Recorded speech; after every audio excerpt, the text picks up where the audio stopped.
안녕하세요. 아유, 추석 연휴 마지막 날입니다. 좀 아쉽고 섭섭한 분들도 계실 것 같은데 연휴가 좀 짧았어요. 그죠? 지금 유튜브 새날 생방송 보고 계시는 분 얼마나 되신지 지금 아직 시청자분 많이 들어오진 않으셨는데 오늘 저희가 귀한 분을 또 모셨습니다.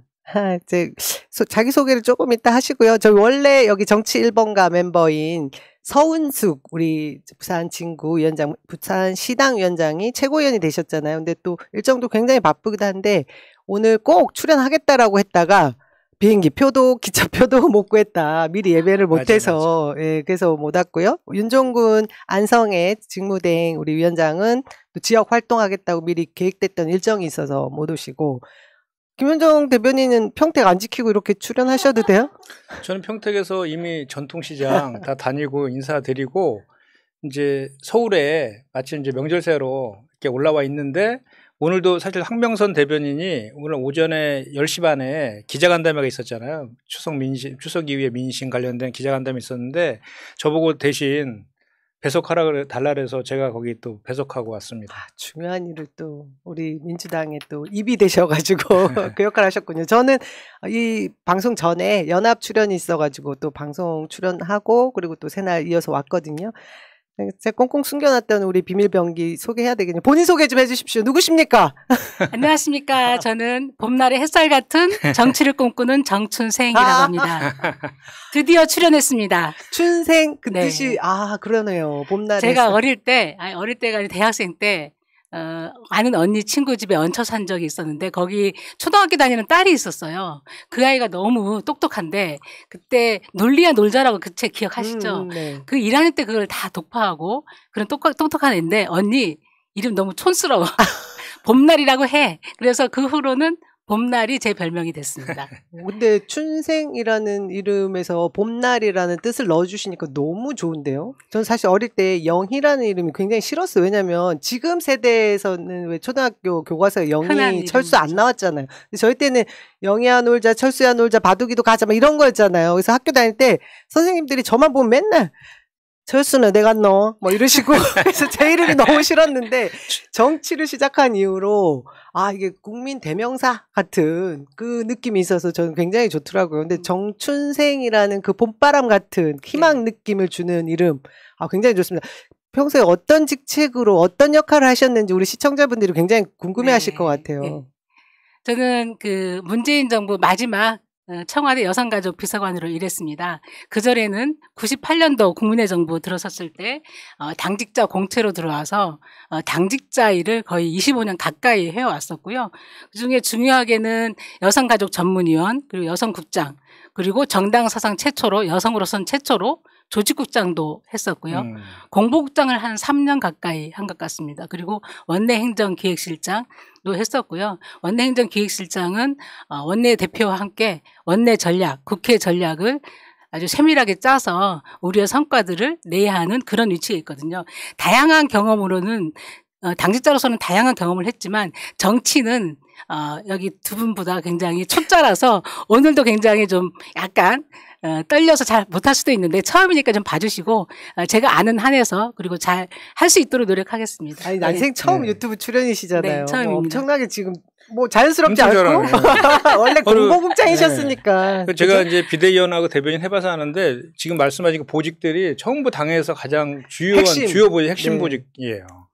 우리 정춘생 지금 국장 전 비서관이시죠 이제? 네. 곧 여성위원장이 되실 곧 여성위원장 곧 저희 별명이 곧당 차당이었는데 저희 셋 인연은 공보국장이실 때 그 노동대변인 전 상근부대변인 같이 했잖아요. 그래서 저희가 사실 원래 엄청나게 호흡이 잘 맞는 깐부들입니다, 여러분.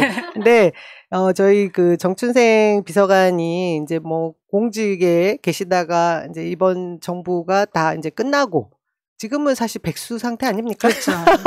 아무런 당직도 좋은 없고. 말로 얘기하면 정치 지망생, 나쁜 말로 얘기하면 백수. 그래서 우리 맞습니다. 지금 김현정 대변인께서 살짝 말씀해 주셨는데 앞으로 정치를 직접 네. 해보겠다 이런 네네. 결심을 하셨다고 들었습니다. 네네네. 그 포부 좀 알려주세요. 예, 그동안 제가 실무자로서 의원들을 지원하고 아니면 당대표를 지원하고 이런 일을 했다면 이제 재정치를 하고 싶거든요.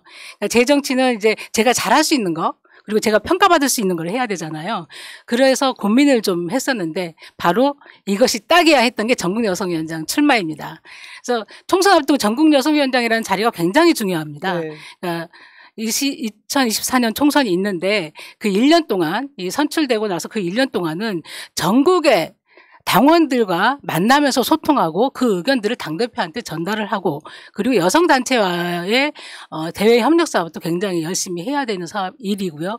그리고 여성 리더십 센터라고 있거든요. 네. 전국여성위원회 산하에. 우리 2030 여성 당원들이 굉장히 많이 들어왔지 않습니까?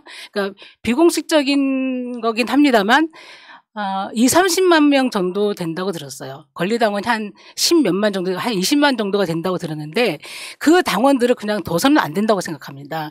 그분들이 온전히 우리 당원으로서 활동할 수 있도록 여성 리더십센터는 지역별로 순회하면서 그분들과 교류하면서 당 리더십 프로그램 교육도 시켜야 되고 결과적으로는 정치 인재로 잘할 수 있도록 훈련시켜서 이후에 정말 정치 무대로 나갈 수 있도록 해야지 밖에서만 이렇게 목소리가 내는데 만족하거나 아니면 2030 여성당원들이 많이 왔기 때문에 그나마 이제 지평이 넓어졌다 이렇게 만족해서는 안 되고요. 온전한 우리 당의 활동가로 만들어야 되거든요. 그러려면 여성 리더십 센터가 굉장히 중요한데 그러려면 온전히 전국여성위원회에 모든 시간과 에너지를 투자해서 할 수 있는 사람이 필요하다. 그래서 정춘생 내가 하겠다. 그렇게 와. 생각하고 있습니다. 뭐 박수 한번 칠까?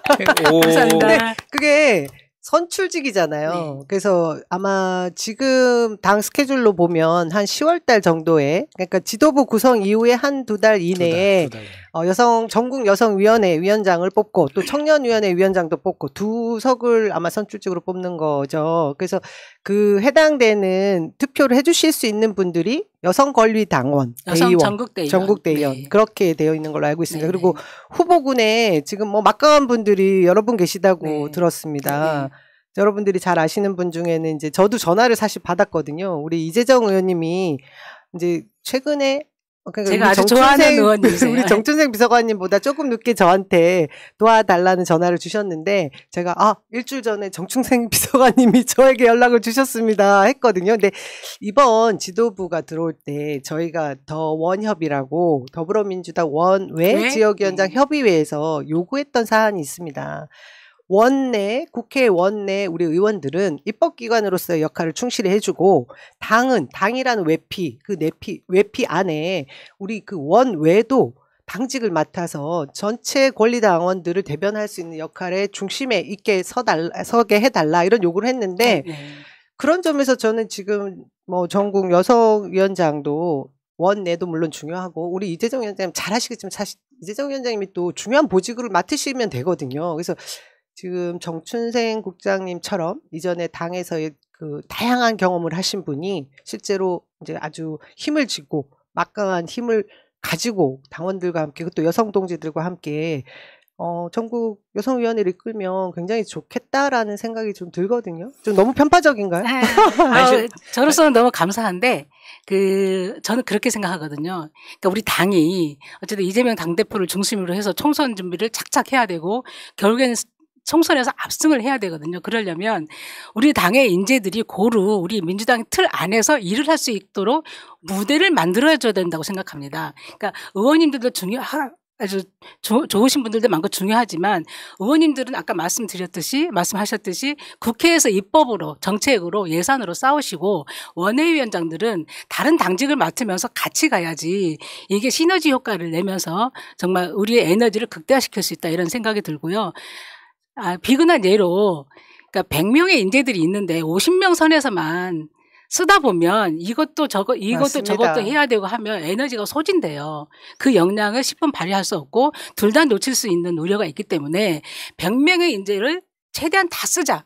저는 그렇게 주장하고 있습니다. 네. 실제로 우리 전국위원장이 14명 있죠. 네. 그중에 9명인데 이번에 그 당원 개정 전당대회 당원 개정을 하면서 소상공인위원회라고 하나를 더 추가했어요. 근데 소상공인위원장까지 이번에 선출할지는 모르겠어요. 그러니까 갑자기 또 생각된 거기 때문에 현재로서는 당원상 9개. 9개. 예. 우리 지역에는 14개가 있어서 그거랑 좀 헷갈린 것 같은데. 지금 보면 저희가 당직을 주로 맡으면은 그 당직과 관련된 이제 예를 들어 여성위원회 같은 경우에는 우리 당에서 가장 예산도 많이 배정되고 조직도 거의 뭐 여성 남성 비율이 5대 5니까 상당히 중요한 전국 이제 위원회인데 실제 우리 당이 사실 그런 측면이 좀 있어요. 이게 당직을 맡는 거를 그냥 캐리어 쌓는 용으로 좀 하고 주요한 그 아주 정말로 좀 전에 말씀하신 것처럼 그 주요한 해야 될 일들을 제때 또는 아주 적극적으로 하지 못하는 측면이 사실 좀 있었거든요. 그래서 우리 정춘생 우리 그 전 비서관님이 당에서도 여성국장도 하셨고 또 청와대에 여성가족 비서관도 하셔가지고 우리 당에서 뭐 여성과 관련된 그 정책이나 뭐 이런 행동들에 대해서는 자타가 공인하는 실력을 갖고 있기 때문에 만약에 당선이 되시면 저희 더불어민주당에도 큰 역할을 하실 거라고 저는 확신합니다. 네, 편파 방송 맞고요. 저희 시청자분 중에 꼼지락 작업실님이 이재적 의원 저희도 너무 좋아합니다. 저도 좋아합니다. 근데 아주 가까워요. 저희가 이제 원외이다 보니까 그 역할에 있어서 약간 이 분리를 하는 부분에 저희가 주장하는 부분이 있다. 그것만 좀 이제 저희가 그 얘기를 드리는 거고요. 생각이 다르신 분들은 나중에 투표를 또 다르게 하시면 되니까 저희가 정춘생 위원장은 오늘 선보이는 자리입니다. 정춘생 위원장이 아니군요. 전 비서관님. 비서관님 오늘 선보이는 자리니까 여러분들이 보시고 전국 여성위원회 맡겨도 될까 말까를 염두에 두시고 오늘 방송 지켜봐 주시면 좋겠습니다. 그러면 본격적으로 시작하도록 하겠습니다. 저희가 구호를 외치면서 시작하거든요. 이게 바람이기도 하지만 계속 외치다 보면 왜 말대로 되지 않을까. 예. 정치 1번가 114회 늘 기호 1번만 할 정당이 있습니다. 2016년부터 시작된 기호 1번은 2030년, 2040년, 2050년에도 계속될 것입니다. 1번 민주당의 정권 교체를 위한 연구 공부 방송, 1번 민주당의 정권 교체를 위한 서동요 방송 정치 1번가 114회 시작하겠습니다. 다시 한번 인사드릴게요. 저는 인천 동구 미추홀구 지역위원장 남영입니다. 반갑습니다. 네, 저는 더불어민주당 대변인을 맡고 있고 평택을 지역위원장을 맡고 있는 김현정이라고 합니다. 반갑습니다. 네, 역사 전통이 빛나는 새날에 와서 정말 영광입니다. 봄날의 햇살 같은 정치를 꿈꾸는 정춘생입니다. 반갑습니다. 봄날 햇살 너무 좋네요. 저희 집 강아지 이름이 봄내입니다. 봄내음. 네. 자, 추석 민심 어땠는지 저희 얘기를 좀 해볼까요? 저는 이번 추석 연휴 직전에 이렇게 원래 우리 아까 김현정 대변인도 지역구가 있으면 다들 지역의 재래시장, 전통시장을 다 돌잖아요. 사실 많은 분들을 만날 수 있는 제일 좋은 장소이기도 하고 민심을 또 이렇게 파악할 수 있는 곳이기도 해서 하는데 저희가 다리를 깁스를 한 상태여가지고 저는 골목 파라솔 당사를 차려서 입구에 거점에 이렇게 한 3일 있었거든요. 그래서 오며 가며 정말 많은 분들이 민주당 잘하고 있다. 제발 좀 빨리 끌어내려라. 이야기를 하시면서 입당원서 막 써주셨어요. 진짜로. 그게 민심입니다. 제가 체감한 민심은 그렇거든요. 어떠셨어요? 우리 정 비서관님 먼저 하시겠어요? 지역위원장님. 뭐 저도 전통시장 돌면서 장보기도 하면서 이렇게 민심도 듣고 그랬는데 정말 그냥 싫다가 민심입니다. 이 정부는 그냥 싫다. 그리고 절망스럽다. 그리고 이제 기대하는 바도 이제 없다. 이런 거고. 이제 뭐 이렇게 장바구니 물가가 13년 만에 최고치라잖아요. 그 배추 하나에 만단에 15,000원씩 하고 이런 상황이어서 서민들도 정말 힘들어하고 그리고 자영업 하시는 분들 그리고 이제 상가에서 상인 하시는 분들이 하시는 말씀들이 이제 너무 그러니까 지역 화폐가 3분의 1로 줄었대요. 네. 사용량이. 그리고 이제 손님들도 절반으로 줄었고 이게 이제 현실인데 이 정부는 오히려 그 지역 화폐 예산을 전액 다 삭감한다고 그런 거 발표하지 또 힘들어하는 노인이나 어르신들 일자리 같은 예산들 다 삭감한다고 하니까 그 전년도 지출보다 예산이 삭감된 게 이번에 또 처음이라고 하잖아요. 그러니까 그만큼 이제 그 어려운 상황일수록 민생을 위해서 확장적 재정 정책을 써야 되는데 오히려 긴축 재정한다고 이렇게 예산을 그런 식으로 편성하고 법인세는 깎고 그렇죠. 법인세 부자는 감세해주고 서민들과 관련된 예산들은 다 삭감하고 이런 게 지금 현재 정부의 국정 기조다 보니까 이 서민들 특히 이렇게 바닥 민심들은 정말 안 좋아요. 그리고 실제로 지난번에 윤석열 대통령을 찍었던 그 사람들이 손가락 자르고 싶어 한다는 그 표현을 못해. 찍었다라는. 그만큼 이제 지금 민심이 바닥이다. 예, 그럼 그게 제가 느낀 민심입니다. 네, 두 분은 지역위원장이시기 때문에 지역을 이렇게 다니면서 많은 여론들을 들었을 거예요. 근데 저는 지역 여론보다도 어쨌든 당원들, 지역에 있는 당원들 얘기를 들어보면 우리 지도부가 생각하는 것보다 훨씬 더 많이 더 강하게 했으면 좋겠다. 맞아요. 이런 얘기들이 내가 당직 생활이 25년이거든요. 근데 굉장히 강하거든요. 근데 그런 반면에 우리 지도부는 약간 너무 여론의 눈치를 보는 게 아닌가 이렇게 생각이 되는데 그 여론이라는 게 그렇습니다. 저는 김건희 특검법 발의할 때도 역풍 우려된다, 뭐 내부에서도 그런 얘기를 했지만 우리 야당의 존재 가치는 싸움에서 오는 거거든요. 그러니까 싸웠을 때 우리 당의 존재를 알아주고 그 싸움의 힘으로 우리가 추진하려고 하는 정책도 할 수 있는 건데 이제 그 내부에 어쨌든 이견이 나오거나 이런 거는 어느 정도 정리가 되고 있는 것 같아요. 그러니까 그런 부분을 이재명 당대표께서 어쨌든 큰 리더십으로 하나로 묶어서 법도 이뤄내고 특검법도 이뤄내고 그러면 우리한테 큰 그 희망이 봄날의 햇살처럼 다가올 것이다. 저는 그렇게 생각하고요. 특히 제가 윤석열 대통령한테 하고 싶은 얘기는 많은 사람들이 야 바보야 문제는 경제야 이렇게 얘기를 하지만 바보야 문제는 정치야 이런 얘기를 하고 싶습니다. 윤석열 대통령 정치를 안 해요. 할 수 있는 게 수사밖에 없기 때문에 수사밖에 안 합니다. 내가 25년 동안 이렇게 국회와 정당 상황을 보면 여당이 민생을 챙기고 야당이 공격하고 이러거든요. 근데 이번에 정기국회 앞두고 우리 워크숍 했을 때는 우리가 22대 입법 과제도 얘기를 하고 민생 시그널 169라고 해서 모든 의원들이 하나씩 자기 과제들을 안고 이제 다 해내겠다 얘기를 했고 이재명 대표도 당대표가 되고 나서 최고위원회 때 모두 정치적 공방 관련된 발언은 없었고 모두 민생이었습니다. 국민 우선 민생 제일주의로 정기국회를 이끌어가겠다 이런 얘기였고 구체적인 정책도 했는데요. 윤석열 대통령은 정치를 안 하고 야당 공격하고 야당 수사하는 것밖에 몰라요. 그러니까 본인들이 하고자 하는 공약이나 정책을 하려면 야당과 타협하고 야당과 손을 내밀고 협상을 하고 소통을 해야 되는데 수사밖에 안 하고 있으니까 이게 되겠습니까? 그래서 저는 굉장히 윤석열 대통령의 앞날이 굉장히 어둡다. 민심도 그렇더라는 네, 얘기죠. 민심도 그렇다. 뭐 이런 제가 얘기를. 제일 충격적으로 들었던 얘기가 그거였어요. 배추한단 멀쩡한 배추 알이 좀 찬 것 같은 거는 2만 원. 근데 조금 왜 푸석푸석하고 좋지 않은 건 15,000원. 시금치 한 단에 8,000원. 만 원. 제가 그 얘기 들으면서 그 장보기 저희 남편이 하거든요. 저희 남편이 진짜 한숨이 아니 진짜 주름 엄청 생겼어요. 근데 그걸 저는 이제 마트를 제가 가지 않고 대신 가주니까 요새 실제 그 물가를 잘 몰랐는데 이 좌판을 펴서 제가 파라솔 당사를 하고 있는데 시장 갔다 오신 우리 당원분이 장바구니 보여주면서 그 얘기를 하시더라고요. 이건 정말 피부에 와닿는 얘기였거든요.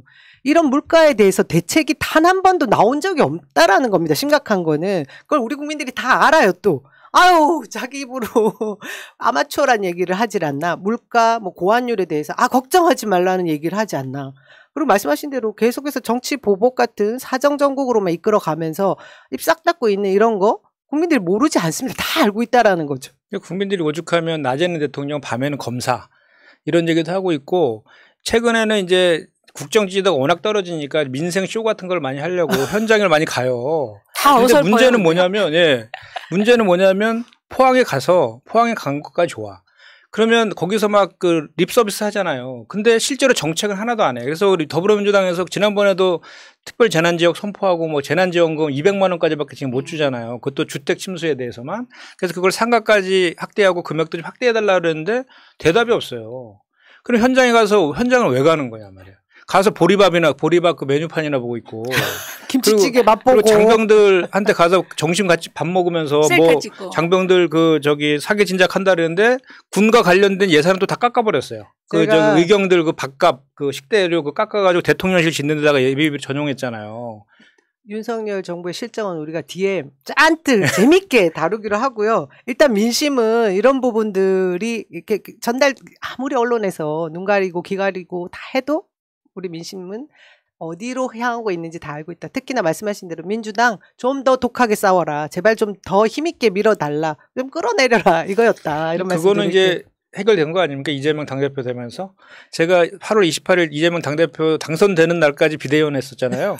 저희가 항상 지금 했던 지적대로 왜 지금 선명 야당의 모습이 안 보이느냐 이 지적을 늘 받고 있었잖아요. 근데 그게 제가 지금 최고위원회 회의에 이렇게 들어가 보니까 역할 분담을 너무 잘해서 이게 한 분 한 분 얘기하는 게 기대가 돼요. 막 이렇게. 아, 지난 비대위와 지금 최고위. 지도부가 확연하게 다르겠네요. 네. 느끼는. 확 틀리죠. 그때는 저만 그나마 맞아, 저만 혼자서 얘기하고 싸웠어요, 맨날. 그때 김건희 특검법도 그 탄핵 이런 얘기 한동훈 이상민 장관 탄핵해야 된다. 김건희 특검 이렇게 해야 된다 그러면 정말로 그 거의 접대고 다 그냥 역풍 분다고 큰일 난다고 막 그랬거든요. 거기에 계신 한 분은 지금도 최고위원이잖아요. 근데 그분은 지금도 180도 바뀌었어. 근데 이제 그 뭐냐면 그게 바로 그거예요. 그러니까 그 윤석열 정부가 우리 더불어민주당한테 국민, 우리 이재명 당대표가 늘 하는 게 이제 국민의 집단지성을 믿고 가자 이런 얘기 하시잖아요. 실제로 윤석열 정부랑 국민의힘이 더불어민주당의 이제 김건희 특검법을 발의해도 다 동의해주는 그 지경까지 다 와 있는 거죠. 그래서 실제로는 국민들이 만들어 놓는 판이기도 하고, 근데 그렇게 국민들이 판을 만들어줘도 그거를 실제로 실행하고 할 것은 더불어민주당의 지도부의 의지잖아요. 의지가 있는데 그 의지가 지금 충만하고 있다는 건 분명한 사실이고, 분명한 거는 오늘 아침에 그 기자회견 간담회에서 가서 확인한 것은 뭐냐면 더불어민주당의 전략은 투트랙이에요. 네. 이재명 당대표는 무조건 민생 중심으로 가시는 거고, 정치 탄압에 대해서는 윤석열 정권 정치 탄압 대책위인 박범계 위원장을 중심으로 한 그 대책위에서 그 대응한다. 이렇게 두 가지 투트랙 기조로 갔는데 제가 볼 때 아주 잘 잡은 기조 같아요. 좋은 전략이고요. 그 추석 민심을 얻기 위해서 그 윤석열 정부 여당이 두 가지를 내놨잖아요. 하나는 이제 인적 쇄신이라고 해서 하면 그 일에 책임 있는 수석 정도는 잘라야 인적 쇄신이지, 어떻게 행정관급을 자르면서 그러니까 그거에 대해서 미동도 하지 않습니다. 민심은. 그리고 또 하나는 이재명 대표 기소잖아요. 이렇게 해서 그러면 국민 여론이 붙을 것이다 하는데 오히려 그 반대이고, 오히려 민주당의 싸움을 걸어왔기 때문에 민주당 구성원들과 당원들은 똘똘 뭉쳐서 같이 싸울 수밖에 없죠. 우리 대표를 기소하고 흔드는데, 그거는 당원으로서의 어쨌든 그 내재된 본능이라고 할까요? 어쨌든 그런 싸움을 걸었기 때문에 우리는 크게 싸움을 할 수밖에 없는 거고, 정부 여당은 민생이나 물가나 이런 걸로 추석 밥상에 올리겠다 해야지, 그런 식으로 하면 이거는 하겠다는 건지 말겠다는 건지 아니면 국정 운영을 포기한 건지 참 안타깝게 그지없습니다. 저희가 그 현장에서 느꼈던 이런 민심이 여론조사에도 그대로 반영됐나, 이 결과를 한번 볼까요? MBC 여론조사 결과와 SBS 여론조사 결과가 나와 있는데, 자, MBC 긍정평가, 윤석열 대통령에 대한 국정 운영 평가가 긍정이 30.4%, 부정이 63.6%. 제가 보니까 이게 부정평가는 크게 변하지 않는데 긍정평가가 보니까 특별히 변하질 않았어요, 사실. 그죠?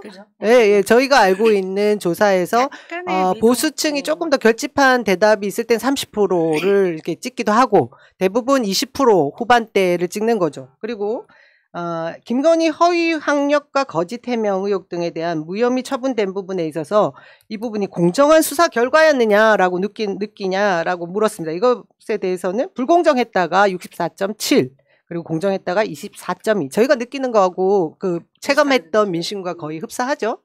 자, 그리고 특검이 필요하냐? 62.7. 이거 압도적입니다. 그리고 SBS에서는 약간 1.4% 조금 더 윤석열 대통령에 대한 국정 운영 능력에 대해서 조금 더 긍정적인 평가가 나왔는데, 이건 뭐 제가 볼 때 큰 의미가 없는 것이 질문지를 어떻게 했느냐, 그리고 표본, 이제 조사의 표본에 뭐 유선 전화가 포함됐느냐, 포함되지 않았느냐, 뭐 이런 차이가 조금 있을 것 같고요.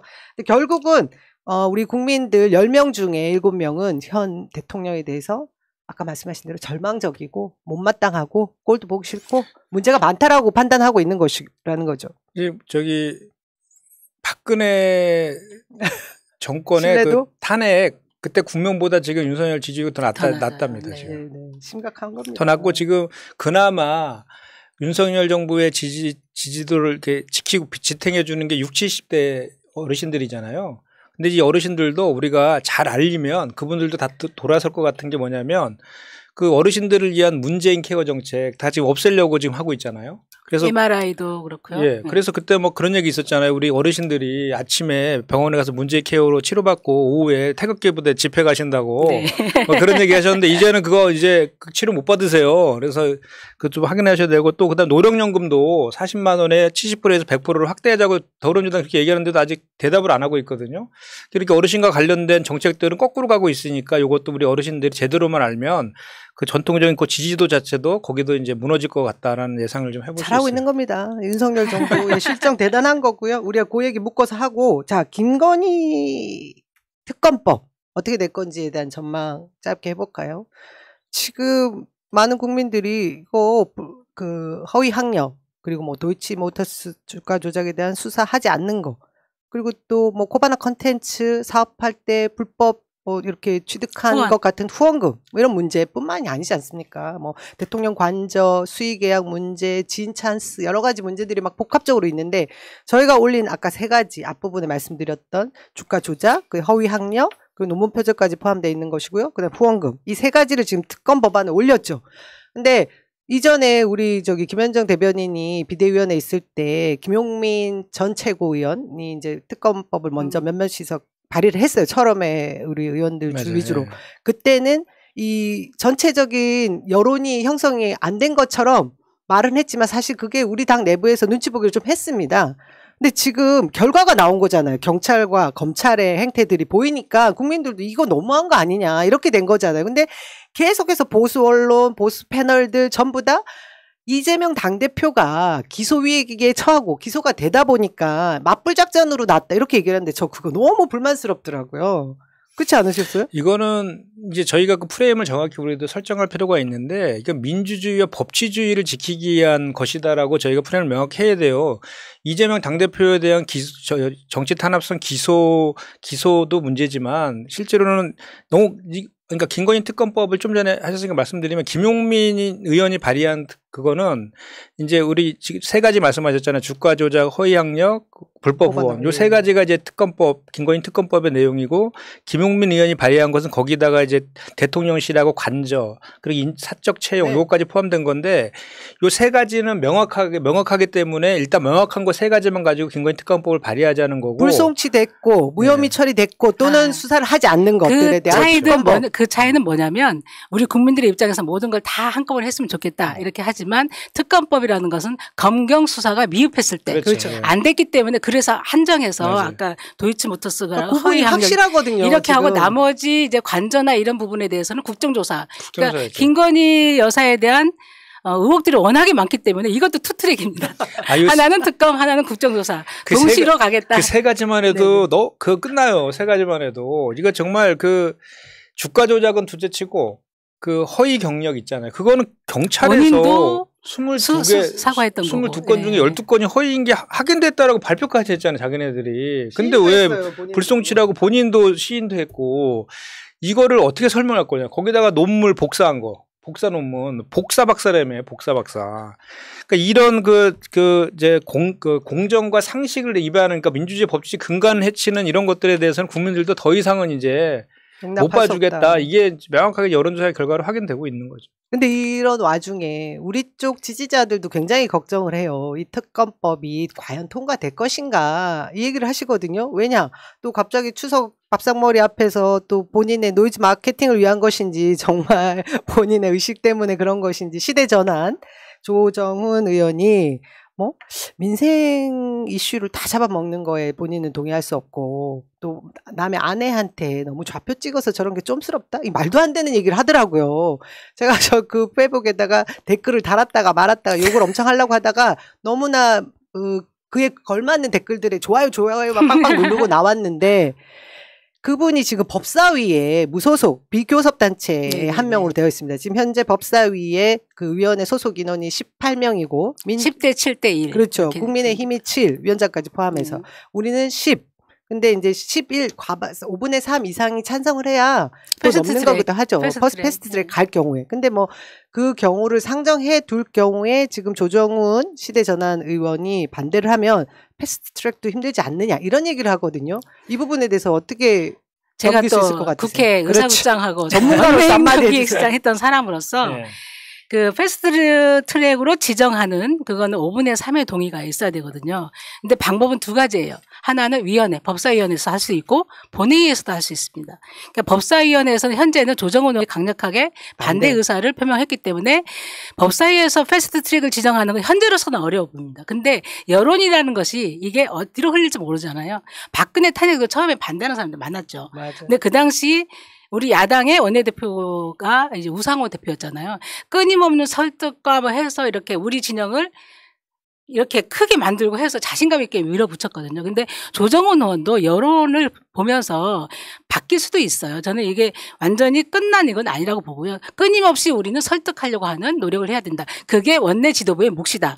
그러니까 여론을 움직이는 것도 당 지도부고요. 그리고 그 다른 당 소속 아니면 무소속 의원들을 우리 진영을 끌어들이는 것도 원내 지도부의 몫이다. 그런 생각이 들고 하나는 본회의에서 할 수 있습니다. 본회의에서 5분의 3 되면 180명 확보가 돼야 되는데 우리 당이 지금 169명 그리고 정의당이 6명 그리고 나머지 우리 당의 민주당에 가까운 무소속 의원들이 몇 명 있습니다. 그러면 정의당의 도움 없이는 안 되는 구조예요. 하지만 이게 굉장히 여론에서 굉장히 들끓고 한다면 맨날 그 민주당 이중대였기 때문에 우리는 망했다. 맨날 그런 소리 하지만 그래도 여론이 이게 세다면 갈 수밖에 없을 것이다. 그래서 이 두 가지 가능성을 다 놓고 지도부는 아주 여론 관리도 잘해야 되고요. 그리고 그 국회 구성원들 설득도 잘해야 되고 그런 과제가 있는 것 같습니다. 저는 먼저 조정훈 의원 발언부터 좀 한번 지적할 수밖에 없는데 뭐 아내를 건드리면 안 된다 그랬는데 우리 그 정청래 최고가 그 말했어요. 모든 국민은 법 앞에 평등하다. 모든 아내도 법 앞에 평등하다. 그럼 김혜경 여사에 대한 거는 그렇죠. 이렇게 모질게 하는 건 한마디 안 합니까? 심지어 이거는 78,000원에서 23,000원 본인 지불했음에도 불구하고 묵시적으로 법인카드를 썼다는 이유로 그러니까요. 126군데 압수수색. 그 논리로 따지면 저 김건희 씨는 한 12만 번은 저기 압수수색 해야 돼요. 그거는 왜 지적 안 하는지는 먼저 좀 맞습니다. 얘기할 수밖에 없고. 다 정치적 입장이 들어간 발언들이죠. 예, 그리고 정춘생 우리 전 비서관의 의견에 저도 좀 동의가 되는데 결국은 국민의힘도 이제 지금 뭐 국정 기조가 바뀌지 않는 한 지금 국정 지지도가 뭐 반등의 모멘텀을 찾을 수 있는 그런 게 잘 없잖아요. 없고 국민의힘 내홍도 지금 뒤에서 윤석열 대통령이 다 뒤에서 자지우지 하고 있다는 거 다 알고 있지 않습니까? 국민이 이제. 그래서 이준석 찍어내기로 기결하는 그 내홍도 지금 전미 가병으로 계속 가고 있고 이런 상황 속에서 시간이 계속 이제 패스트트랙이나 이런 거 통해서 물론 이제 말씀하신 것처럼 법사위를 벽을 먼저 넘고 이제 본회의 방법도 찾고 사선을 찾고 이렇게 해야 되겠지만 말씀하신 것처럼 그 국민의 여론이 너무 이렇게 이제 안 좋은 쪽으로 계속 흐르게 되면 국민의힘 내에서 이제 그 배신자들이 생길 거예요. 우리 박근혜 대통령 했던 것처럼 똑같이 그러면 내후년 총선 이제 얼마 안 남았기 때문에 그 계산할 거라고 그러면 김건희 특검법 받아야 된다라고는 그 논리로 저는 공산이 크다 그렇게 봅니다. 김도우 법사위원장도 또 출마하실 거 아닙니까? 본인도 당선돼야 되지 않습니까? 민심 등에 업지 않고 당선될 수 있습니까? 그래서 저는 지금 이제 우리 쪽 지지자분들 중에서 법사위원장 왜 넘겨줬어부터 시작해서 특검법안 그거 통과시키겠어라고 회의적인 얘기를 자꾸 하시는 분들이 계시는데 그 에너지를 이 민심 동요 할 수 있는 이 원동력으로 삼아달라 이런 부탁을 드리고 싶습니다. 진짜 지금 동네에 가시면 민심 김건희 너무 보기 싫어하고 누가 봐도 그 명명백백한 범죄 행위처럼 보이는 것이 언론에 다 나왔지 않습니까? 그 증거들을 하나하나 얘기를 해주면 모든 분들이 이거 진짜 심각하네 해주거든요. 그걸 법 앞에서 평등하지 않고 모든 부인들이 모든 아내가 평등하지 않은 이 법이 우롱받고 있는 이 상황들을 설명하면 저는 뭐 국민의힘에서도 이 특검법에 대해서 반대하기 힘들 것이다. 또 윤석열 검사가 이렇게까지 몸집을 키울 수 있었던 거 특검 검사 본인이 했었지 않습니까? 살권수. 살아있는 권력에 대해서 거절하면 안 되죠. 그러니까. 본인에 대해서 본인과 관련돼 있는 문제에 대해서 전 이럴 때가 아니라고 봐요. 지금 오히려 정말 정상적인 생각을 가진 분이라면 이 안의 문제가 이 정도로 명확하게 드러나는 증거 정황들이 있으면 털고 가겠습니다. 법 앞에 평등하게 진짜 제대로 수사해 주십시오라는 얘기를 한마디로 해야 되는데 그거 절대 없겠죠. 그럴 수 없는 관계 아닙니까? 우리가 알다시피. 제가 드리고 싶은 얘기가 그 얘기인데요. 그러니까 윤석열 대통령이 지지율을 회복하는 길은 딱 그거예요. 김건희 여사에 대해서 수사 공정하게 해라. 아니면 특검 받겠다. 이건데 이 얘기를 못 하잖아요. 못 할 겁니다. 왜냐하면 저는 개인적으로는 윤석열 대통령이 김건희 여사의 정신적인 지배를 받고 있다 생각을 해요. 그리고 지난번에 서울의 소리 그 노트북도 보면 이 여사의 그 말로도 나오지 않습니까? 바보야. 나 아니면 아무것도 못해.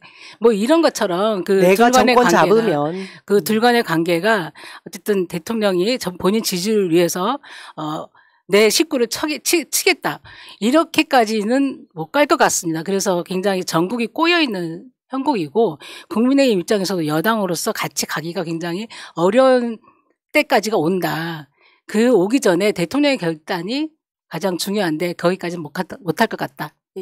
그리고 이제 국민의힘 의원들도 지금은 이제 윤석열 대통령의 기에 너무 많이 눌려 있는 측면이 있는데 지금 다 쫓겨나고 있잖아요. 대통령실에서 윤핵관들조차도 저 대통령실에서도 쫓겨나고 당에서도 지금 다 주요 보직들 다 지금 내놓고 있잖아요. 누구랑 정치할 건지. 나중에 자기네들 살려면 어쩔 수 없이 그냥 저거 할 것 같아요. 제일 최근까지 청와대에 계셨잖아요. 그 쫓겨나는 행정관들, 실무자들 그냥 나가겠습니까? 보따리에 뭐 없겠습니까? 지금 막 칼을 갈고 있지 않을까요?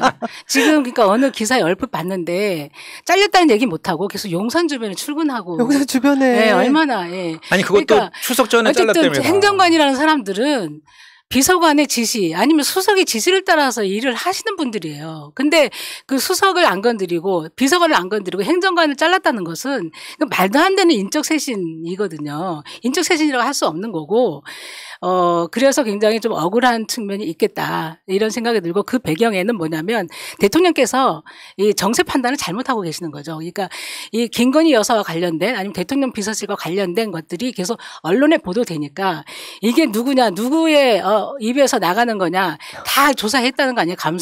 고강대의 감사를 통해서 했더니 여의도 출신 그리고 윤핵관 주변 사람들 그리고 그게 장제원 주변 사람들 아니면 권성동 주변 사람들 김무성 주변 사람들이라는 거 아닙니까? 여의도 그러니까 정치적 활동을 해왔던 사람들 그리고 그래도 정무적 판단을 할 수 있는 사람들은 다 쳐낸 거예요. 그러니까 그 사람들만 본인들이 일을 못한다는 생각 못하고 누구 입에서 나가느냐. 그래서 그런 걸로 쳐낸 거 아니에요. 그래서 장제원 의원 입장에서는 먼저 이제 탈윤핵관 선언하고 본인 살겠다고 나간 거고요.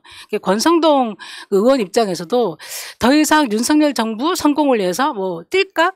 저는 부정적으로 봅니다. 본인 다음 총선을 위해서 강릉 가서 열심히 또 지역 활동하지 않을까. 이런 그렇게 전망해 봅니다. 김건희 씨 특검법이 통과되는 거 그렇게 걱정 안 하셔도 될 것 같아. 민심이 결국 어떤 특검 쪽으로 향하게 되어 있으면 국민의힘 정치인들도 정치인입니다. 그분들도 결국 특검법에 수긍할 수밖에 없을 거라는 생각이 들고 여러분들 힘 좀 내시죠. 그리고 우리 당 지도부하고 원내 지도부를 팍팍 밀어주시고 그분들이 이제 딴 생각하지 않도록. 그렇죠. 왜냐하면 이 이슈는 사그라들면 안 되거든요. 특검은 계속 살려나가고 민생은 챙기더라도 이 부분은 계속해서 가야 된다고 생각합니다. 우리 이 이야기는 여기까지 하겠습니다. 땡. 벌써 끝났나요? 아니 이제 계속 저희가 제가 이 꼭지를 뒤쪽에다가 윤석열 정부의 실정들을 모아서 얘기를 하려고 하는데 계속 중간에 나오잖아요. 어쩔 수 없는 상황입니다. 어쩌겠습니까? 지금 뭐 우리 시국이 그런 시국이니 자. 야, 윤석열 대통령, 엘리자베스 2세 여왕의 그 장례식에 참석을 하겠다라고 발표를 했어요. 그게 어제 속보가 뜰 때 제가 굉장히 재밌었던 게 제가 밥을 먹고 있었나? 하여튼 남편하고 대화 중이었는데, 또 장례식장 간다고 할지 몰라.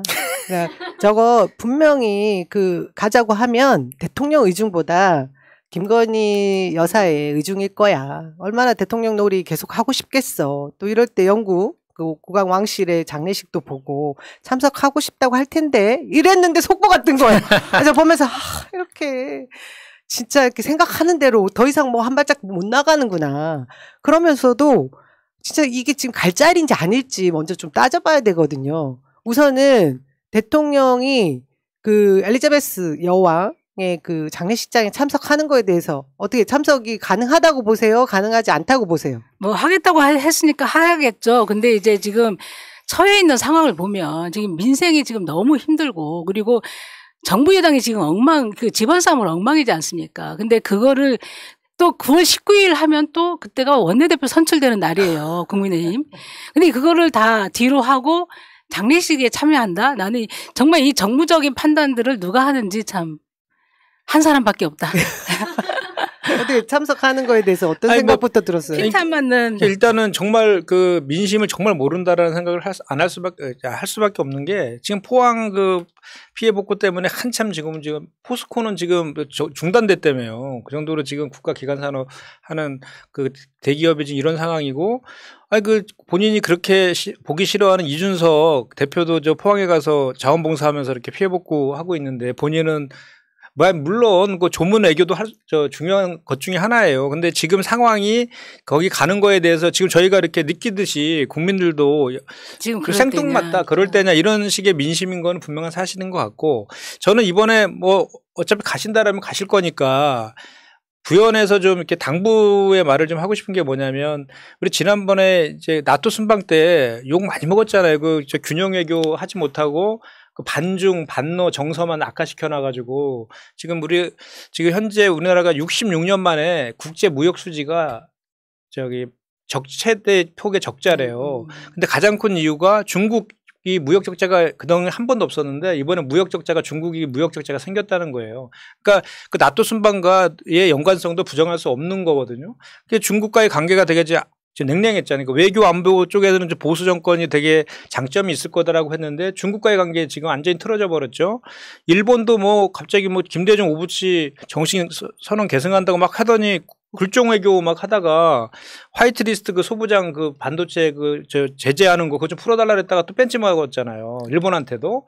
또 미국한테도 그러면 미국한테나 뭔가 좀 얻어내야 되는데, 미국에 그 낸시 펠로시 하원 의장 왔을 때 패싱해가지고 블룸버그 통신에 의하면 그것 때문에 한국의 전기차에 대한 그 혜택을 없앴다 이런 얘기가 지금 나오고 있잖아요. 그러니까 일본, 중국, 미국에 다 패신당하고 그다음 북한한테 무슨 얘기 들었습니까? 담대한 구상 제안했다가 얼굴 자체가 보기 싫다고. 이게 무슨 개망신입니까? 이게 근데 9월 7일 날 북한에서 핵무기 사용하겠다고 지금 선언했잖아요. 네. 그럼 그거에 대한 어떻게 대응할 것인지에 대한 아무런 적이 없어요. 메시지도 안 나와요. 이게 그러면 북한에서 뭐라고 하면 이럴 거야. 아니 본인이 네가 당신이 먼저 대선 때 선제 타격하겠다는 거 아니냐. 그러니까 원인적으로 네가 한 거다. 이렇게 얘기하면 할 말도 사실 없는 그런 상황이거든요. 그래서 제발 이번에는 영국의 장례식에 가서 간다면 가는 건데 가서 이번에는 제발 이런 실수하지 말고 뭐라도 하나 좀 이렇게 성과를 내고 왔으면 좋겠다. 이 말씀을 하고 싶어요. 지금 우리 시청자분들도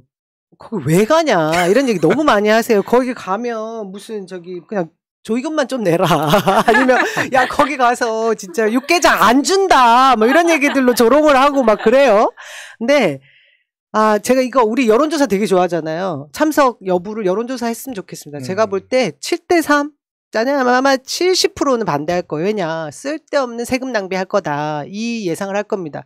국익이라는 걸 우선에 두고 대통령은 외교 수장으로서의 그 비즈니스를 담당해야 되는데, 아까 말씀하신 대로 지난 나토가 첫 시험 무대였거든요. 거기서 실익이 있었습니까? 가서 저희는 또 미국 바이든 대통령과 정상회담 이후에 오히려 돈은 빼앗기고 지금 뭐라고 그래요? 우리 현상 유지도 못하는 상황이거든요. 외교는 그러니까 국익을 위해서 하는 건데 계속 마이너스 외교를 하고 있으니까. 그것뿐만이 아니라 너무 창피했던 게, 우리 비서관님도 청와대 계셨지만 저는 청와대에서 의전 담당 외교부 직원들과 실무적인 협업을 굉장히 많이 했던 부서에 있었어요. 저희가 대통령이 어떤 행사를 크든 엄청난 의전 담당 그리고 외교부 안보실까지 해서 코업이 엄청나게 손발이 쫙쫙 맞으면서 정말 열심히 준비를 하고 빈틈없이 해서 나갑니다. 그러면서도 저희가 예전에 북한에 가셨을 땐가 펜 하나 잘못 전달한 거 가지고 보수 언론들이 준비 안 된 의전이라고 난리가 났었거든요. 근데 지금 이 엘리자베스 이 여왕의 장례식장에 가서 또 어떤 실수를 할까? 좀 진짜 걱정이 되는 거예요. 지난 김건희 여사는 또 어떤 건덜건덜했던 그 모습 기억하시죠? 어떤 장신구를 또 하고 갈까? 그리고 어떤 위치에 서야 되는지도 몰랐던 그건 다 의전 실수거든요. 그리고 나토 홈페이지에 대통령 눈 감은 사진이 게시되지 않았습니까? 이런 게 전부 다 우리 그 완전히 후진국적인 모습을 보여준 건데 빈틈이 너무 많아요. 지금 날짜도 빈틈이. 얼마 안 남았는데 갑자기 또 간다고 하니 그거부터 걱정이 되는 거예요. 그거 기억나시죠? 영국의 이코노미스트에서 예. 윤석열 대통령한테 한 South Korea's president needs to learn the basics. 오케이. 그러니까 기본을 공부하라는 거 아닙니까? 이번에 가서 이코노미스트에서 또 뭐라고 쓰겠어요? 거기뿐입니까? 나라 방식은 다 시키고 오고. 근데 제일 중요한 건 바지 차림을 좀 똑바로 가야 될 것 같아요. 그것도 굉장히 예의주시하는 것 같더라고요. 그죠? 그 지난번에 트윗에다가 엘리자베스 서거한 거 그 하는 글 올렸다가 그것도 스펠링 잘못돼가 또 망신당했잖아. 엘리사베스. 그거 굉장히 심각한 결례입니다. 엘리사베스. 이름을 바꾼 윤석열 대통령의 서거라는 것을 윤식열로 쓴 거나 다름없거든요. 이게 누구는 윤떡열이라고 누구는 또 그렇게 얘기를 해서 너무 어떻게 근데 대한민국이 어쩌다가 이렇게 불과 이제 4개월 지난 이 정부에서 이렇게 한 나라가 완전히 후진국이 된 듯한 이 느낌을 받는지 전 그래서 외교 무대에 또 나간다라는 게 너무 걱정이 되고 그와 더불어 김건희 여사가 또 같이 나갈까? 안 나갈까? 100% 전 나갈 거라고 생각하는데 당연히 가죠. 걱정됩니다. 그 빌린 거 빨리 써야죠. 돌려줘야 될 텐데. 딴 액세서리 나가지 않을까요 또? 아니 그런 말씀도 하시더라고요. 가는 건 좋은데 돌아오지 말라고. 그리고 장신구 얘기가 나와서 그런데요. 지금 처음에는 현지에서 빌렸다. 그리고 지인에게 이런 거 빌릴 수가 없는 거예요. 누가 그런 걸 빌려주고. 그러니까 이제 공직선거법상 이제 재산 신고를 안 했다. 이거를 피해 나가기 위해서 거짓말 하는데 거짓말이 거짓말을 낳거든요. 근데 이제 국민들은 그건 다 알아요. 거짓말이라는 거를. 근데 계속 지인한테 빌렸다. 이게 있을 수 없는 변명이거든요.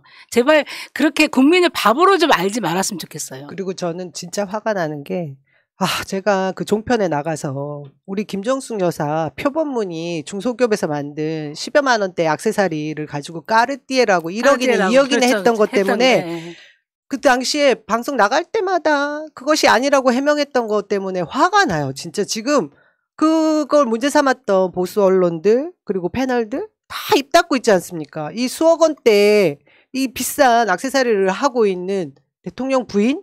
이 부분에 대한 비판도 따라줘야 되거든요. 당연히 재산신고 누락한 거에 대한 그 거짓말 해명도 문제원이와 그 돈의 출처도 굉장히 중요하겠죠. 근데 이 액세서리, 이 고가품의 액세서리를 하고 있는 대통령 영부인을 보는 우리 서민들의 그 박탈감, 이것에 대한 문제 지적을 안 하는 거예요. 그래서 굉장히 심각하다 이런 생각이 듭니다. 아유, 이러나 저러나 잘하고 있습니다. 한숨만 들어요. 그래서 그리고 지금 영국 현지에서는 입헌 군주제의 폐지에 대한 그런 의견들이 높다고 해요. 영국의 이 의식으로만, 형식으로만 남아있는 이 군주제를 폐지하자. 왜냐면 세금만 계속해서 낭비하는 것이 아닌가. 실제로 지금 39조 원에 달하는 왕실의 그 재산을 상속받는 찰스 황태자가 이제 왕이 되는 거죠. 국왕이 상속세를 한 푼도 안 낸다고 하지 않습니까? 이런 불공정이 어디 있겠습니까? 저는 그래서 이런 문제들에 대해서 지금 다들 심각한 문제로 바라보고 있는데 아무런 문제의식 없이 그냥 왕놀이 하고 싶어서 여기 대통령 또 뭐 부인 이런 거 붙이고 가지 않을까.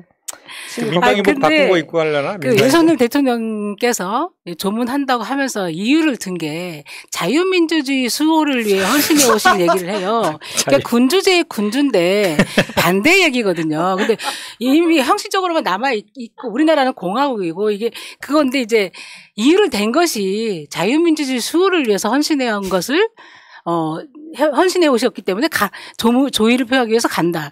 이거는 누가 써준 건지 아니면 본인 생각대로 그냥 막 나오는 건지 정말 공부 좀 하든지. 책 한 권 읽은 사람이 제일 겁나는 거죠. 밀턴 프리드만의 자유에 대한 생각만 매번 하셔서 모든 말에 자유민주주의. 자유. 자, 우리 그때 뭐 가신다고 했고 유엔 총회 참석자 간다고 하는데 유엔 총회 가서는 또 어떤 발언을 할지 진짜 겁납니다. 아니 우리가 왜 대통령 걱정하냐고. 자, 국가가 국민을 걱정해야 되는 시기에 걱정이죠. 자, 국민의힘은 또 어떻습니까? 지금 너무 재밌지 않아요? 정진석 국회 부의장이 비상대책위원장이 됐어요. 이거 말이 돼요?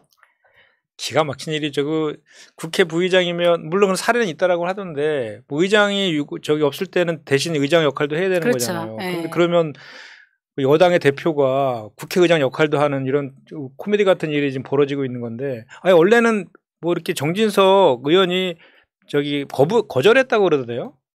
사람이 없는 거죠. 거절했는데 누구한테 네. 했는데 그 사람이 거절해서 부득이하게 받았다고 그런 얘기가 지금 있던데. 거절했을까요? 네? 거절했을까? 박덕금 본인 사돈이 거절을 했죠. 본인이 그 나서지 않겠다고 거절을 했고. 일단 박주선. 맞아. 박덕금, 박주선 그다음에 넘어온 건데 정진석 지금 비대위원장은 저는 본인이 원했을 것 같습니다. 겉으로는 그렇게 얘기를 하지만 이전에 이준석 대표하고 말씨름했을 때 얼마나 그 수준 낮은 유치한 그러니까 발언들을 했다가 서슴지 않잖아요. 항상 대로주고 말로 받아가지고 뭐 초선부터 해봐라 그랬다가 당대표나 해봐라 그랬다가 망신당하고 아니 왜 끊임없는 말싸움. 왜 그렇게 시비를 걸어놓고 이렇게 대두하는 거로 좀 깊이 있는 거 갖고 이렇게 논쟁을 하면 아직도 좋은데. 이준석에 대한 연구가 덜 돼 있는 거예요. 한마디도 안 지는 이준석인데 그 말싸움 하려고 하니까 되겠습니까? 어차피 뭐 14일이면 다시 또 직무 정지될 것 같은데요. 뭐. 이제 어떻게 되겠어요? 비대위원을 인선을 한다고 하는데 또 새로운 비대위원들이잖아요. 네네. 직전에 그 주호영 비대위원장 시기에 비대위원 중에 굉장히 그 특이한 분이 됐었거든요. 아들이 청와대에 들어가 있고 광주시장 출마했던 윤핵관이라는 분이 한 분 또 비대위원으로 들어와서 문제가 됐었는데 이런 분들도 다 낙마하고 지금 어제 한겨레 신문에서 정리를 잘 해뒀더라고요. 대통령 취임한 지는 4개월 됐고 국민의힘은 비대위. 2개월 중에 지금 보름마다 계속 새로운 지도부를 만들고 있는 상황. 지금 보니까 최재형 의원하고 유기동 의원도 뭐 거절했다고 비대위원 해달라고 그랬는데 뭐 그런 기사도 나오대요. 안 하려고 하죠. 내가 볼 때 14일날 이제 요 다음 저건데 14일날 갖춰보려면 다시 직무 정지될 것 같은데 거길 지금 누가 한다 그러냐고. 그러니까 해도 14일은, 그거 보고하지. 그러니까 14일은 이제 신문을 하지만 그때 결론이 바로 나오진 않을 것 같고요. 어쨌든 9월 내에는 될 것 같습니다. 이 상황을 계속 오래 끌 사안이 아니기 때문에. 근데 이제 국민의힘이 당원도 다 거치면서 모든 것을 다 이제 했기 때문에 이번에는 될 것이다. 예상을 하지만 저는 한 가지를 간과하고 있다. 뭐냐면 가처분의 쟁점은 두 가지였어요. 크게 두 가지. 이 비상 상황이 맞느냐. 그리고 비대위 전환 하나는 그거고요. 두 번째는 이 비대위 전환 절차가 적법했고 정당했냐 두 가지거든요. 그래서 비대위 전환하는 과정 그리고 비대위를 비상 상황을 만들기 위해서 어쨌든 그 당원을 고치면서 그 절차들은 그 정당화 시켰을지 모르지만 비상 상황이었냐 이거에 대해서는 법원은 똑같은 법원에서 난 똑같은 결론을 낼 것이다. 왜냐하면 그 뭐냐면 당대표는 어쨌든 당원에 의해서 선출된 지도체제라고 얘기를 해요. 그리고 그 지도체제를 몇 명의 최고위원들이 비상상황을 자기적으로 만들어서 했기 때문에 이거는 정당 민주주의에 반하고 반헌법적이다 이런 규정을 내렸거든요. 근데 이 상황은 아직 해소가 안 된 상황이에요. 그래서 그리고 법원도 같은 법원이고 그래서 이번에도 또다시 인용이 될 수 있다. 그러면 걷잡을 수 없는 소용돌이로 혼란의 소용돌이를 빠져들겠다. 그래서 그 플랜 B가 있다라고 하잖아요. 플랜 B가 뭐 들어보셨어요? 아니요. 플랜 B가 저기 이제 인용이 되면 이제 그 정진석 그 비대위 직무도 정지되고 이제 비대위 체제 자체가 또 없어지잖아요. 그러면 주호영 의원을 원내대표 시켜가지고 그 당대표 직무대행을 시키는 그게 플랜 B랍니다. 그래서 주호영 의원을 아껴뒀다. 뭐 그런 얘기도 있고. 아 실제로 그래요. 실제로. 근데 방법이 그거밖에 없는 거죠. 이게 인용이 돼버리면 국민의힘이 할 수 있는 거는 차기 선출되는 원내대표가 직무대행을 맡고 그리고 이제 전국위원회에서 최고위원회를 거리 선거를 해서 그리고 지도부를 꾸리는 건데요. 어쨌든 이 방향으로 가지 않을까. 왜냐하면 인용될 가능성이 있다. 원래 처음부터 그렇게 했어야 되는 건데 계속 돌고 돌다가 망신만 당하고 다시 글로 가는 건데. 왜 이러는 것 같으세요? 왜 이러는 것 같으세요? 윤석열이 시키니까 이준석을 쫓아내는 퇴출시킨다. 축출시키는 것만 생각했지. 하다 계속 실패한 거죠. 이렇게. 그렇죠. 하려면 제대로 해야죠. 제가 어쩌다 이제 제 내피셜로 음모론자가 되어 보겠습니다. 제가 보기에는 이번 정부가 인수위 시절부터 지금까지 우리 국정 운영 방향, 비전을 제시를 못했어요. 한 게 없어요. 근데 지금 외생 변수라고도 할 수 있고 우리 내부의 문제일 수도 있겠지만 제대로 국정 컨트롤을 하지 못하다 보니까 엄청난 경제 위기, 민생 위기들에 닥쳤는데 이것을 뭔가 시선을 가려야 되지 않을까? 저는 그걸 위해서 국민의힘이 다 알면서도 국민들 눈을 속이기 위한 꼼수로 좀 뻔한 짓을 하고 있는 것 같아요. 처벌을 해도 자폭을 해. 그렇지만 다시 또 원위치 시킬 수 있는 기간이라는 게 있는 거죠. 다음 총선을 두고서 앞으로 남은 기간이 있기 때문에 지금 이 기간들을 충분히 누리고 있는 것이 아닐까 하는 의심이 자꾸 드는 거예요. 왜냐하면 그렇지 않고 그 율사 출신들이 그 빽빽한 그 국민의힘에서 이런 말도 안 되는 유치한 장난처럼 보이는 행태를 계속해서 근데 그 율사 되돌이한다? 출신들이 많다고 해서 법을 저는 그렇게 보는 거니까 그러니까 법 기술자들은 많아요. 그러니까 이 전체 숲은 못 보고 이제 나무만 보고 이런 결정들을 내리기 때문에 여기까지 꼬였다 그렇게 생각이 되고요. 이게 정말 아무도 승자가 없는 싸움을 정말 죽기 살기로 하고 있다. 그 이슈를 다 끌어들이는 거예요. 그러면서 민주당은 마치 아무것도 안 하는 것처럼 가리는데 실제로 지금 저희가 이제 얘기를 할 겁니다. 이제 정기국회에서 뭘 할 건지에 대한 준비를 다 하고 있고 이재명 당대표가 당선될 때도 압도적인 표로 당선됐고 지금 개혁 지도부를 통해서 민주당 당원들 지지자들 속이 시원하다 이제 좀 뉴스 좀 본다 이런 얘기까지 하는데 그것들을 언론이나 뭐 이런 세상을 볼 수 있는 눈을 가리게 하는 중도층까지 그걸 지금 국민의힘의 소용돌이면 계속 이슈화하고 정부의 실정도 다 가리고 있는 게 아닌가 하는 의심을 저는 하죠. 근데 그게 아니기를 바라는 게 우리가 이 양쪽의 날개, 진보, 뭐 보수, 좌우의 날개로 대한민국 호가 나르는 건데 한쪽이 너무 기울어져 있으니 이 국민들만 피해보는 거 아니겠습니까? 그래서 제 그 내피셜이 그냥 제 추측이고 제 그 망상이기를 바라거든요. 근데 지금 하는 거 보면 그렇지 않은 것 같기도 하고. 왜냐면 제 생각에는 법원에서 어떤 얘기를 들어도 본인들이 뭐 크게 피해볼 게 없어요. 제 생각에는 가린다 한들 가려서 어느 정도 그 기간을 모면해서 이제 할 수 있다면 어쨌든 좋은데 이게 가린다고 해서 가려지는 상황이 아니거든요. 맞네요. 그리고 아까 말씀드렸던 거는 누구도 승자가 없는 싸움을 죽기 살기로 하고 있는 거예요. 그러니까 이준석이 이긴다 한들 이준석이 완전 향후에 정계 개편 없이 국민의힘이 돌아와서 새로운 리더로 다시 클 수 있느냐 이건 아니거든요. 이제는 당원들이 이미 평가가 다 끝났기 때문에 아무리 잘났다고 해도 당 리더로서의 평가는 다 끝났기 때문에 본인한테도 이겼다 한들 좋지는 않아요. 그리고 만약에 이게 기각이 된다 하더라도 국민의힘은 그 20, 30대의 열렬한 남성들의 지지를 받았던 이준석이라는 청년 정치인을 내친 거예요. 그러면 이게 학습 효과가 대단해서 아무리 변신 시도를 하고 대체제를 데려와서 한들 그 학습을 받았던 경험을 있는 청년들은 다시 국민의힘을 차기 총선에서 아무리 변신 시도를 한다 그래도 지지하지 않습니다. 제가 걱정하는 것 중에 이런 아까 내피셜이 왜 나왔냐. 최근에 그 슬쩍 나왔다가 들어갔던 언론 보도가 한 두어 번 있었는데 이준석과 한동훈 대결이었어요. 일부러 차기 주자들을 띄우는 거예요. 그 링의 그 파일을 넓히는 것 같은 생각이 들었고. 다르면서 닮았어. 근데 우리 쪽 진영을 보면 지금 이재명 대선 후보였던 그 우리 당대표 말고 다른 주자군들을 가리는 효과를 내는 게 분명히 있거든요. 이런 부분에 있어서 저는 이제 그 걱정을 하는 거죠. 지난번 우리 대선 질 수 없는 선거였는데 일단 언론 지형이 기울어져 있었고 국민의힘의 전신을 보면 콩가루 집안이었어요. 재건이 불가능한 그런 그 보수 당이었는데 엉뚱한 데서 사람을 링 위에다 세워놓았던 것이 윤석열 아니겠습니까? 그렇게 만든 것이 결국은 언론의 힘이었거든요. 저는 그런 부분에서 약간의 그 걱정을 하고 있고요. 그래서 우리 국민들이 한 번 쏙지 두 번은 쏙지 말아야 된다라는 생각이 계속 들어서 이런 말씀을 제 내피셜을 여러분들께 말씀을 드린 거고 이슈 중심에 항상 민주당의 민생 그리고 민주주의 후퇴 이 부분을 놓고 보자. 예, 이 얘기를 드리고 싶은 거죠. 그러면 우리 기다렸던 지금 윤석열 정부의 실정 하나하나 좀 짚어볼까요? 하나하나 보면 밤새도 다 못할 것 같은데. 1번 제일 심한 실정 제일 심각하게 문제였다. 지금 추석 우리 민심에서 제일 문제로 삼는 게 뭐라고 생각하세요? 저는 기본적으로 윤석열 정부가 국정 기조 자체를 잘못 잡았다고 생각해요. 기조는 있습니까? 부자 감세 있잖아요. 부자 감세. 자유민주주의. 자유방임주의라고 그러죠. 살아남는 자만. 그러니까 약육강식으로 힘 있는 사람이 알아서 다 이렇게 할 수 있는 그런 자유 말하는 그 자유방임주의.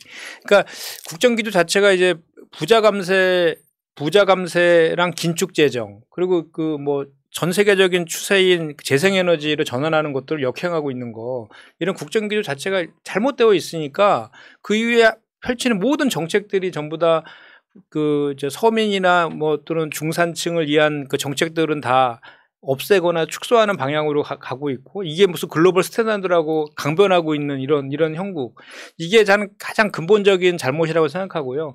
그 두 번째는 뭐 다들 아시는 얘기지만 대통령실의 그 인사와 관련해서 검찰 출신 인사들이 육상시라 그러잖아요. 주요한 그 비서관급으로 해서 여섯 군데 자리에서 앉아서 총무 인사 등 그런 모든 인사들을 하고 있다는 것, 그리고 한동훈 장관이 법무장관으로 되면서 그 인사검증도 거기서 하고 있고, 이제는 국정원까지 신원조회까지 하는 이 검찰공화국을 만드는 이런 것들이 아주 크게 잘못된 것, 아까 말씀하신 것, 정치를 하지 않고 검찰공화국을 완성하는 데만 혈안되고 있다는 거고, 그 다음에 이제 그 우리 야당에 대한 정치 탄압과 전 정부 인사들에 대한 정치 탄압, 그리고 전 정부의 정책들 지우기, 이런 식의 일관되게 가고 있는 것들을 양쪽에서 추동하고 있는 게 이제 한동훈하고 이상민 장관 아니겠어요?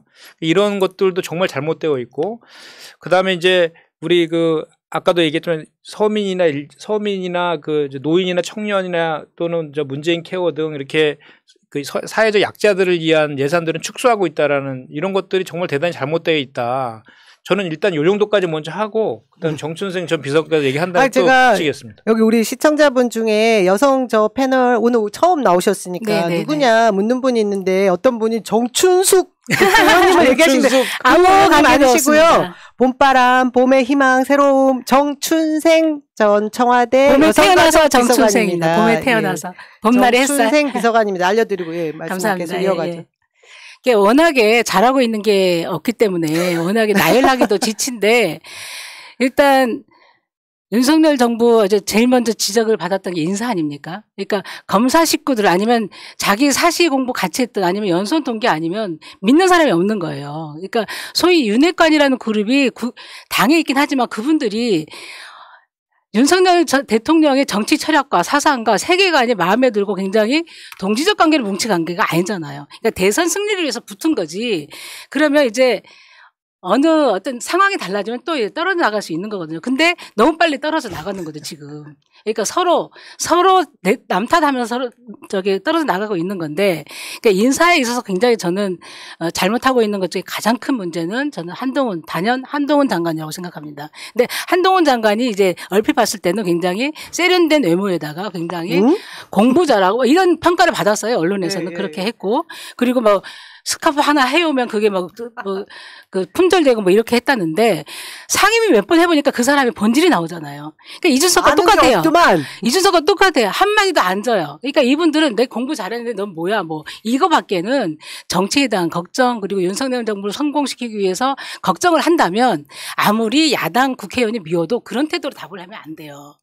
왜냐하면 정기국회 어떻게 운영할 겁니까? 법을 어떻게 통과시키고 예산을 어떻게 할 거예요? 그러면 아무리 미워도, 우리 여당 때는 아무리 미워도 협상하고 아무리 미워도 정말 안 입고 그러지만 가서 찾아가서 술도 한잔 하면서 얘기도 하고 이러지, 내 말이 맞잖아, 너 틀렸잖아, 그리고 위원장님 이렇게 장관이 저렇게 하도록 놔두겠습니까? 그러면 위원장님 저런 질문 하도록 놔두겠습니까? 이렇게 질문하는 그런 장관이 나는 윤석열 정부의 이후에 가장 큰 짐이 될 것이다. 저는 그렇게 생각합니다. 청와대 이전. 우리가 단추를 이렇게 맬 때 첫 단추 잘못 매면 때문에 계속 어긋나거든요. 이번 정부 제 실정은 윤석열 대통령하고 김건희 여사겠죠. 물론 본인들이 최고의 사고다. 유시민 전 장관이 얘기했잖아요. 도자기 박물관에 들어간 코끼리, 이런 표현이 정말 독일 속담에 있다고 하는데, 저는 그 표현이 딱 적합한 것 같아요. 다 도자기를 다 깨버려. 몸을 움직이면 움직일수록 도자기가 다 깨지는 거예요. 코끼리가 뭔지도 모르는 게 이 상황이. 그러니까 대통령이 되면 안 될 사람 일단 됐어. 이거 자체가 사고인데. 대형 사고다. 중요한 건 갑자기 웬 청와대를 국민에게 돌려주겠습니다. 왜 돌려줘요? 우리가 돌려달라고 했나요? 근데 광화문 대통령 시대는 문재인 대통령도 말씀을 하셨는데, 그것이 이제 지리적으로 청와대가 이 산안에 있고 마치 이제 국민들과 소통하기 굉장히 힘든 부분에 있어서 비즈니스 대통령을 표방하려면 나머지 그 국무위원들과도 수시로 회의하고 하기 위해서 우리가 좀 이 청와대를 벗어나는 게 좋겠다라는 생각으로 타진을 했었지 않습니까? 저는 그 TF팀이 어떻게 움직이는지도 잘 알고 있는데 결국 여러 가지 문제들 때문에 이전을 못했어요. 그랬는데 이번 정부 들어와서는 이런저런 아무런 연구도 뭐 그 걱정도 한 번 없이 그냥 뭐 살을 맞는 건지 뭐 새로운 돈을 원하는 건지 알 수 없는 이유로 이전을 무턱대고 하고 지금 어떻습니까? 국가 재정이 어렵다고 긴축 재정을 하면서 청와대 이전에 처음에 496억, 500억 이하의 예산을 써야 그 타당성 조사를 받지 않으니까 이제 그 돈을 예산을 책정을 해 놓은 다음에 지금 관저 2달, 3달 됐는데도 아직 이전도 못 하고 있습니다. 그 추가 비용이 306억이라는 거 아니에요? 이 천문학적인 돈에 포함해서 위기 대응 관리 시스템은 어때요? 이번에 보셨죠? 전부 천장 보고 있는데 오징어 게임 하는 줄 알았던 그 장면이 뭡니까? 국방부의 지하 벙커인데 그 벙커에 앉아서 대통령이 위기 관리를 한다고 하지만 저희가 지금 수해 지역에 전체 그 배수 펌프가 다 가는 상황도 보지도 못했고요. 어디가 진짜 심각한 문제가 있는지 재난 지역인지도 파악하지 못하는 상황을 목도했거든요.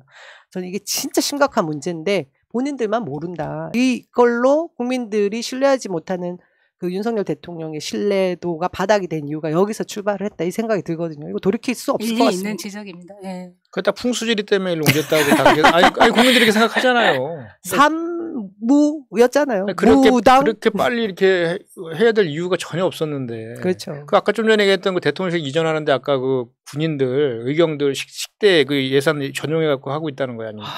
그래서 군인들은 사기가 땅에 떨어졌을 거예요. 국방부 뺏겼지. 그 예산 다 그쪽으로 다 그 뺏겼지. 그 이중으로 뺏긴 거야. 어제 더 웃겼어요. 이재명 대표님이 예산안 제출되기 전에 이렇게 보도자료 냈을 때 비열한 예산이라고 했거든요. 그러니까 그런 예산들을 다 깎고 특히 굉장히 뒤끝 있는 게 누가 봐도 지역 상품권은 이재명 대표의 상징적인 사업 아닙니까? 그걸 전액 삭감. 그리고 그게 정말 그 지역의 어쨌든 그 지역 경제나 아니면 민생 경제를 위해서 굉장히 쏠쏠하게 도움이 됐던 그게 7천억이었었는데 그게 전액 삭감. 굉장히 감정적으로 예산도 감정적으로 짰다. 저는 그렇게 보이더라고요. 또 있죠. 정말 표리부동했고 혹세무민하는 지금 뭐 이것이 예산안을 제출한 거인 단계이니까 민주당에서 이번 정기국회에서 다시 복원시키겠다고 하는 것 중에 심각한 거 하나가 반지하 주거 형태에 관련된 예산 아니겠습니까? 세상에 거기 수해 때 문제가 돼 있는 신림동에 찾아가서 아래를 내다보고 그것도 장화도 신지 않고 구두 신고 가서 흙탕물이 튈까봐 깨금발을 뛰고 아 정말 생각을 다시 하기도 끔찍한 그 장면을 저희가 다 기억을 하는데 그 공공임대주택에 관련돼 있는 예산 5조 6천억을 깎았다는 거 아니에요? 그리고 아까 국방부 얘기하셨는데 국방부 건물 뺏었어. 그리고 군인들의 처우에 관계되는 뭐 지급하는 것, 옷 관련돼 있는 의복 관련돼 있는 예산도 전액 삭감을 했거든요. 근데 어제 추석인데 군인들 찾아가가지고 뺑이치게 한 거 아닙니까?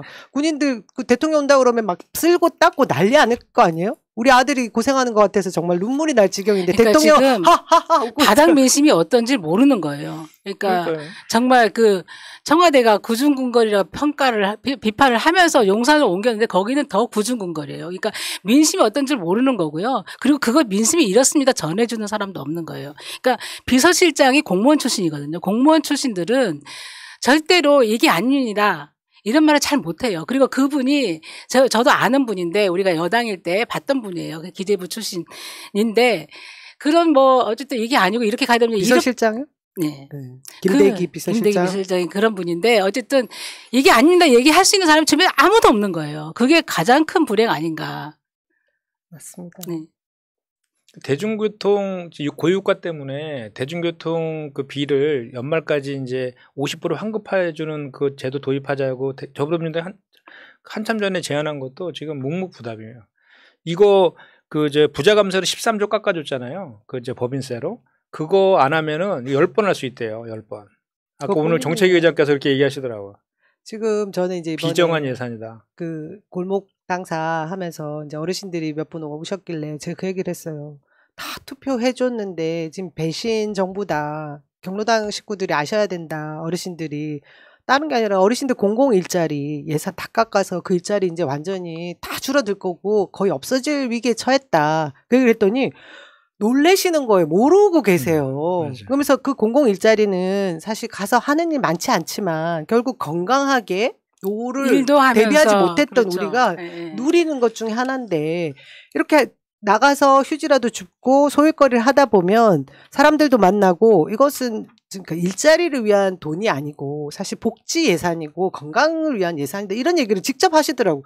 그런데 그 예산을 깎겠다고 합니다. 근데 어르신들이 다 2번 찍으셨지 않습니까? 제가 그 얘기를 했거든요. 그랬더니 그 저와 대화했던 그 경로당 회장님은 1번 찍으신 분이셨거든요. 그러니까 막 정말 괴로워하시더라고요. 어떡하냐고.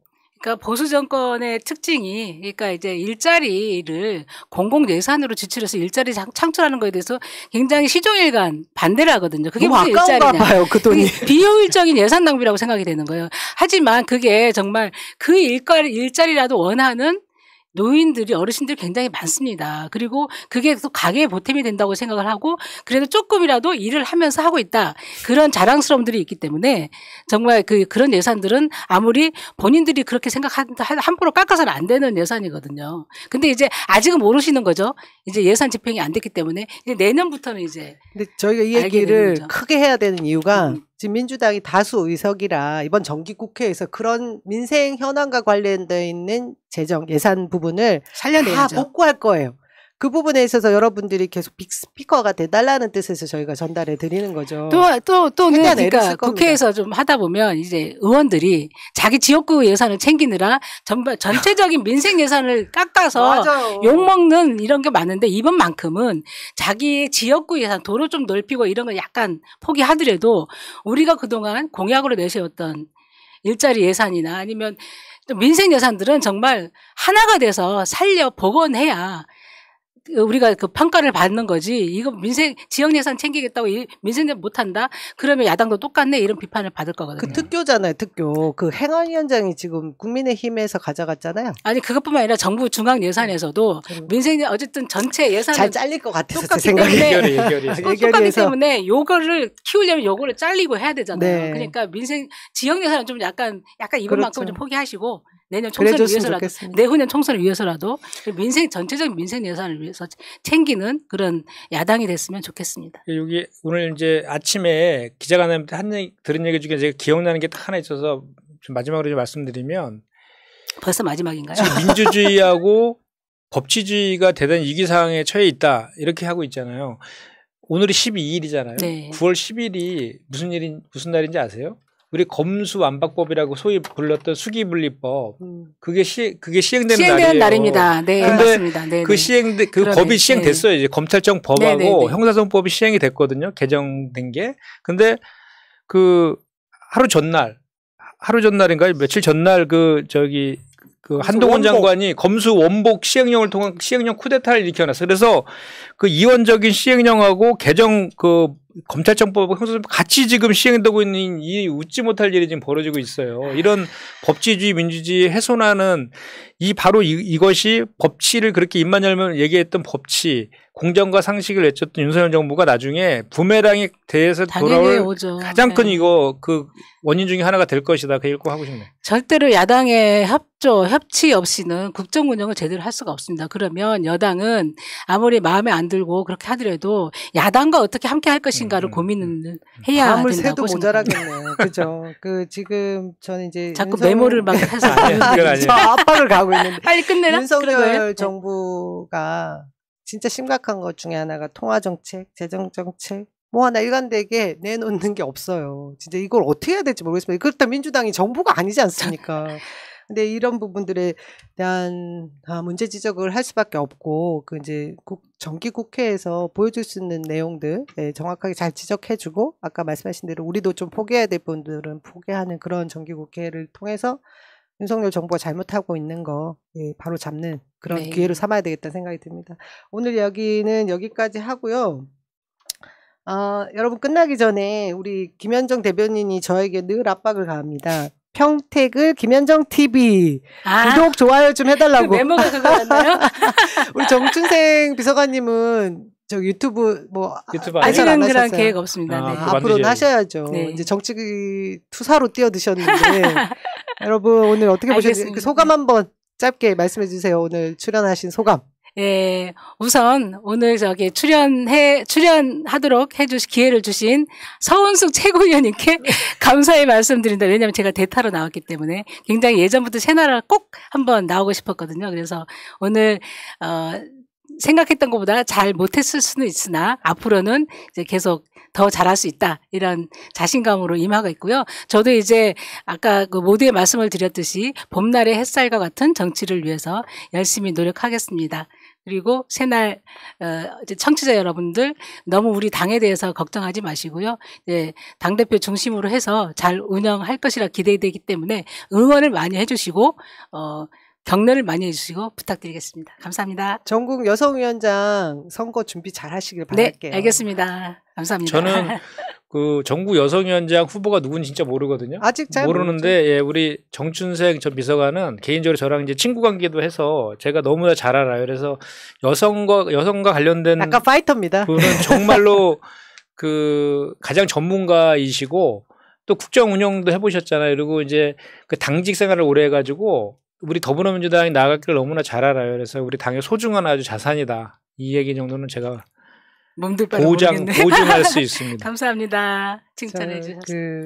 우리 그 당직자분들이 모두가 정춘생 국장님 같았으면 민주당이 아마 훨씬 더 진보적으로 앞으로 나가지 않았을까. 사실 굉장히 진취적이시고 진보적인 실무자셨고요. 누가 봐도 이제 싸울 때 제대로 싸울 줄 아는 그런 저는 국장님으로 기억하거든요.